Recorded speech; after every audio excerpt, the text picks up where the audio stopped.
Thank you, Martin. Floor is yours. All right, so I'll start with a few examples from the present, and then we'll talk about the future. Let me start with an app. There should be an app for everybody now and for everything. So we created an app for city mayors. So suppose I'm in the car or I'm at the dinner with the family, I'm looking at my city, looking at different areas of the city, emergency, transportation, water management, so forth. So in transportation, I can look at current traffic situation, I can look at car park lots, how many bikes are at the station, bus arrival time, and I can drill down and look at the map at each individual bike station, and I can zoom at one particular and see how many slots are still available. Similarly, I can look at water management, network efficiency, look at the sensors, what sensors are showing, service requests, what people are complaining about. I can look at crime situation in the city. I can then look at citizen collaboration, what people send requests about, and I can see it summary view summarized by the district of the city. I can then look at social media analytics, what people talk about, and this is summarized in sentiment analysis, what people have been talking about, police, schools, events, and I can see the trend over time, whether it's improving or getting worse in each area. And again, I can do it all right from the car while I'm moving between my meetings. And if something happens, I get an alert. So in this example, fire at the clinic, and lights start blinking, red plan launched, evacuation started. I can look again at the area where it's all happening, and then since city is a system of systems, this Intelligent Operations Center will tell me, now this is another alert, you will start having transportation problems in this area of the fire in 30 minutes from now. So I can go into the map again, look at a traffic prediction tool, and look at what traffic will look like in 15, 30, or 60 minutes from now.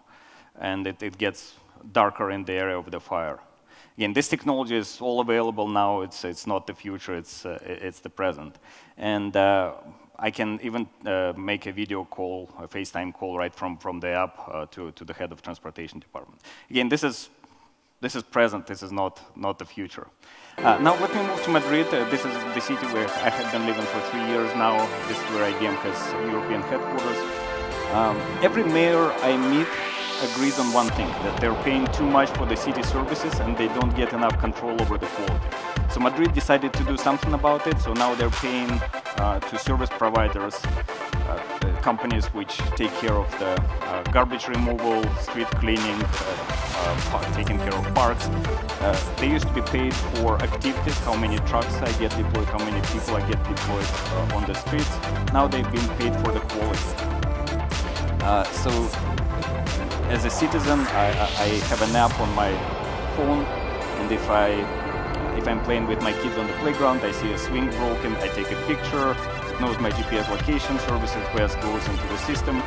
Then similarly, city inspectors walking around with tablets with a special app, taking pictures and noting GPS locations and creating reports about the problem. So they conduct 1,500 daily inspections, tracking 300 key performance indicators. And cities create efficiency, and they save 6% on the physical services and 20% on IT costs. Quality improves, and it's not all bad for the service providers because they now have incentive to innovate. They get longer-term contracts, so now they improve their own efficiency, such as installing sensors into the garbage bins and improving the routing of their garbage trucks. So we create efficiency, and then you share it between the service providers and the city. Now, let me move to Rio, to the other side of the world. Eduardo Paes is the young, charismatic mayor. He assumed the office when he wasn't quite 40 yet, and he faced a lot of challenges in his city. So one of the problems is annual torrential rains and floods and associated mudslides. And the city wasn't ready to handle it. They didn't have micro, hyper-local level prediction of where problems are going to occur. They didn't have means to coordinate response of the multiple city agencies. And after he's been in the office for a year, one such event occurred, 68 people died, and he said it cannot go on like that, called IBM, and we helped them build operations center. So let me have him speak about it.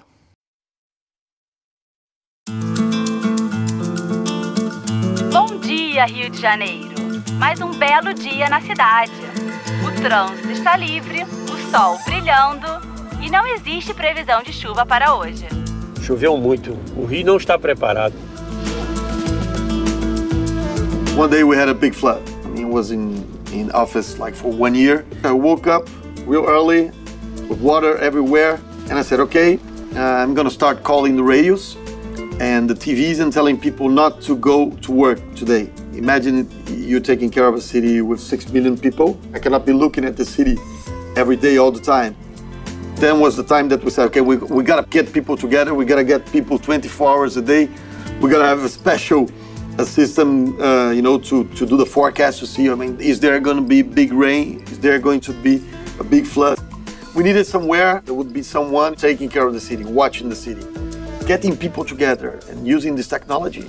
Something so obvious. Every day you discover something new to do with this Centro de Operações in a better way than you did before. I start wondering, how did the former mayors of Rio run the city without a place like that? I think we're becoming much smarter. This is real Seit. And I don't know whether you noticed one little detail. All the people who work in this center of operations wear the same white jumpsuits. And this is done on purpose. When you work in this center of operations, you don't belong to your department, one of the 32 departments. You are part of one team. So now let me move to the other side of the world, to Indonesia. Bandung is a little town, 2.5 million people, a capital of Indonesia's West Java province. They elected young, energetic, charismatic mayor, Ridwan Kamil, in September 2013. And so he's an avid architect by training, avid user of social media. He has 1.33 million followers on Twitter.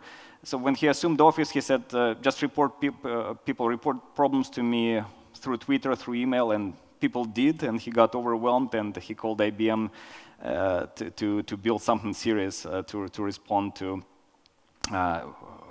these problems. So we built this center of operations in Bandung, starting with emergency management and traffic management, and we kept adding layers to that. So now let's come back to Europe. I like this example of Stockholm. Stockholm was one of the first cities which implemented congestion charging back in 2006. And although Sweden is a monarchy, Sweden is also a very consensus-driven country. So they did it right. They ran 7 months trial period, and then they had a referendum where the measure barely passed. But since then, Stockholmers learned to love it. So you see public opinion evolution from 2005 to 2013. Blue means in favor, red means against it. You see how people started liking this chart. So bottom chart shows how population has been growing and traffic has declined and has been flat and has been actually declining.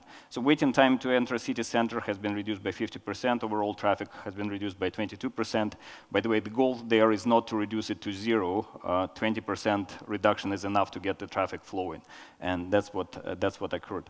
One of the biggest opponents to the measure was city retailers. They said it's going to kill my business. Actually, the opposite happened, and they saw a 6% increase in business after this measure was implemented. Now, let me go to Lyon metropolitan area, another unglamorous project.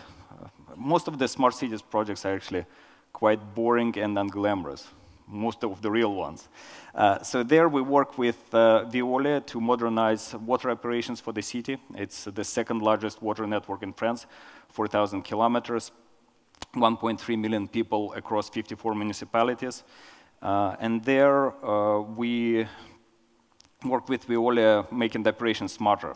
So in the contract, they have to achieve 24% reduction in the water prices to the end consumers, less than 2-hour response time. They already implemented data and analytics system, helping save 33,000 tons of water per day and improve efficiency. So 400,000 smart water meters will be installed, 5,500 leakage sensors, 120 water quality probes.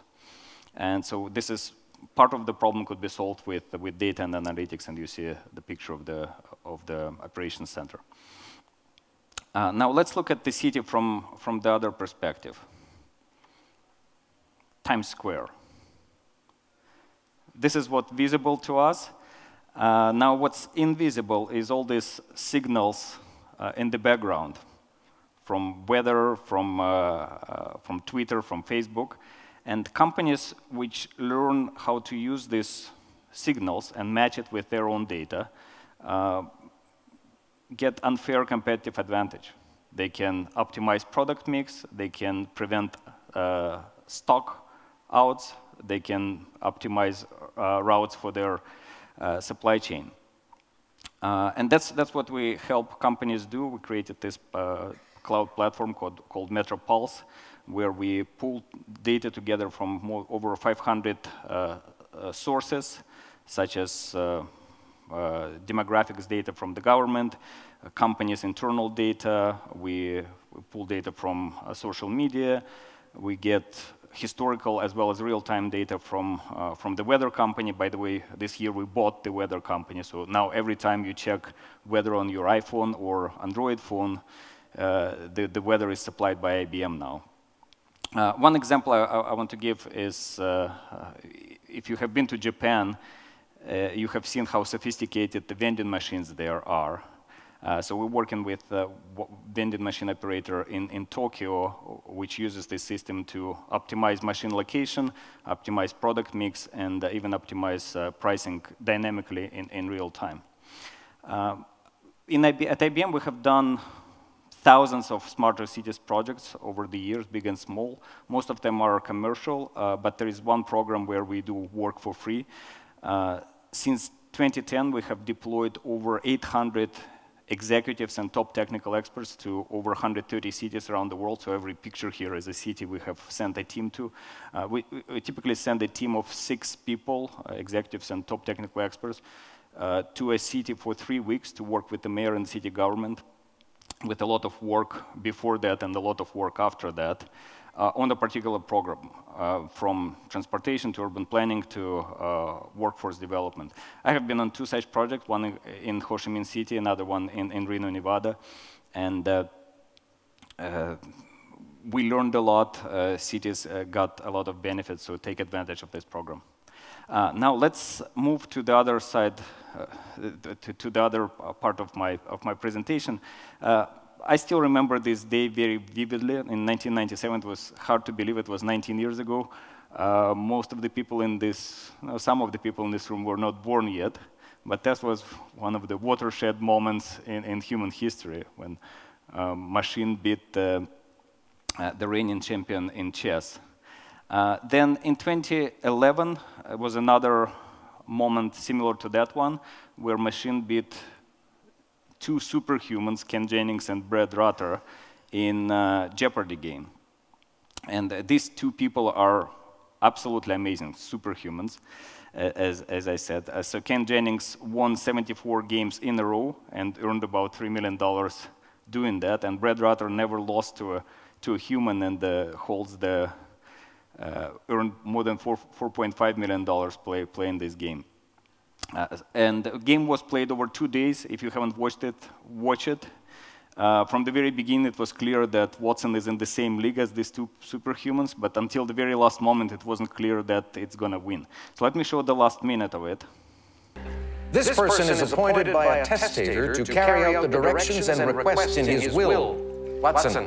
What is executor? Right. Same category, 1600. Answer. There you go. That was the moment when I knew it's over. Our three players have made their wagers. The category is 19th century novelists, and here is the clue. William Wilkinson's An Account of the Principalities of Wallachia and Moldavia inspired this author's most famous novel.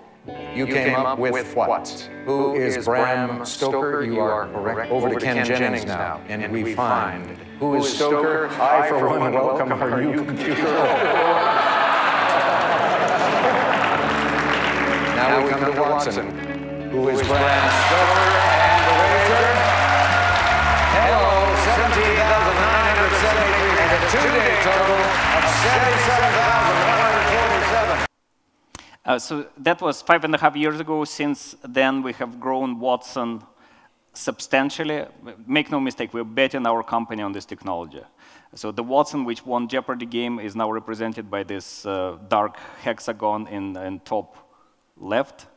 And we have built the system tremendously since then. Hello, Ken Jennings. I haven't seen you since that TV quiz show. Hello, Watson. You can see now? I can recognize people, analyze images, and watch movies. Well, I wrote a few books. I did a speaking tour. I've been helping people plan for retirement, and I help doctors identify cancer treatments. Is that all? I've recently learned Japanese. Yeah, I was being sarcastic. I haven't learned sarcasm yet. I can help with that. So now we have Watson working in the medical field, where it helps doctors diagnose cancer and match patients to clinical trials. This is all real. This is hard work. It's incredibly hard to do.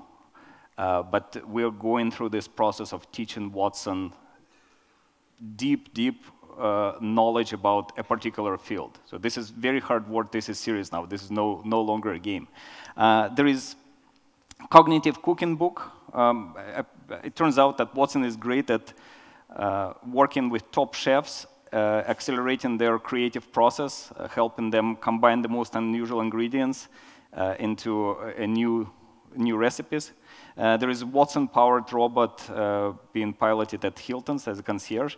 There is a cognitive dress. So Karolina Kurkova has been wearing that in May at the Met Gala. The dress was designed by Marchesa, and Watson was helping at every step of the process. So Watson analyzed images of the dresses that Marchesa fans liked and created the sentiment analysis of what people felt when they saw this particular dress or that particular dress. So Watson helped create the shape for this particular dress, helped select colors, helped select fabric for that, and even the color of the dress was changing throughout the night based on real-time analysis of Twitter feed when people were tweeting about this event. And it had LED lights built into that. I like this quote from Kevin Kelly, founding executive editor of Wired magazine, that business plans for the next 10,000 startups are very clear to forecast. Take something and add artificial intelligence to that. Let me conclude with one thought. As good as machines get, some things we should still leave to the humans. So last 30 seconds.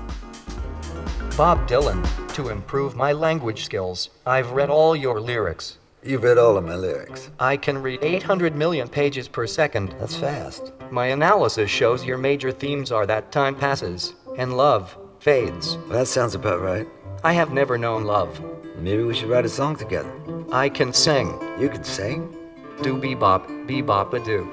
Dooby-dooby-doo, do-do, dooby-doo.